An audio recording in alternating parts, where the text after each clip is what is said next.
నాయన ఇది విన్నారా? న్యాయస్థానాలంటే ఏంటి? జడ్జీలేంటి అంటే ఏంటి అని మనకి చాలా రెస్పెక్ట్ ఉంది వాళ్ళ మీద. న్యాయస్థానం మీద, జడ్జిల మీద. కానీ చెన్నైలోని ఒక జడ్జికి పై జడ్జి ఫోన్ చేసాడట. వచ్చేసి పలానా వ్యక్తులకు ఫేవర్‌గా నువ్వు జడ్జిమెంట్ ఇయ్యు అని చెప్పాడట. ఆ జడ్జికి మరి ఏం చెయ్యాలో తెలియలేదు. ఏం చేస్తే ఏటొస్తుందో అని కొంపతీసి భయమేమో.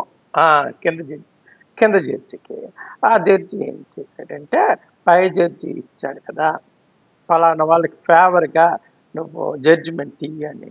అలాగ ఇవ్వడానికి ఇష్టం లేక, ఆ వ్యక్తి తన ఆత్మాభిమానాన్ని, తన దీన్ని చంపుకోలేక ఆయన ఏం చేశాడంటే, పై వాళ్ళకి రాశారట. నేను ఈ జడ్జి ఇందులో ఆహ్, ఇన్వాల్వ్ అవ్వను.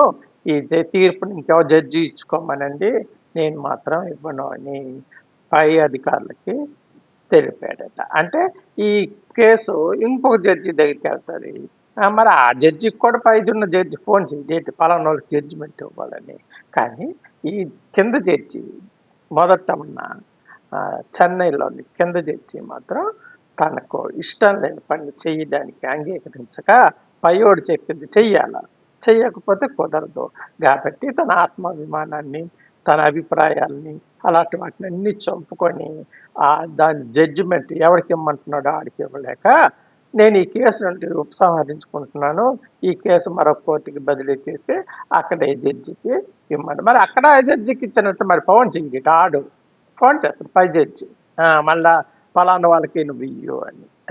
న్యాయస్థానాల్లో జడ్జిమెంట్లు కూడా కింద జడ్జిలకు పై జడ్జి డైరెక్షన్ ఇస్తే వాళ్ళకి ఫేవర్గా ఇస్తున్నారని ఇది ఈ మధ్య వచ్చింది పేపర్లో అన్నిట్లోని యూట్యూబ్లోని కూడా మీరు చూసారో లేదో. అలాగున్నాయి న్యాయస్థానాలు, జడ్జీలు, వాళ్ళ తీరు, వాళ్ళ జడ్జిమెంట్లు. కాబట్టి ఇలాంటి జడ్జీలను మనం ఎప్రిసియేట్ చేయాలి, గౌరవించి పాదాభివందనం చేయాలి.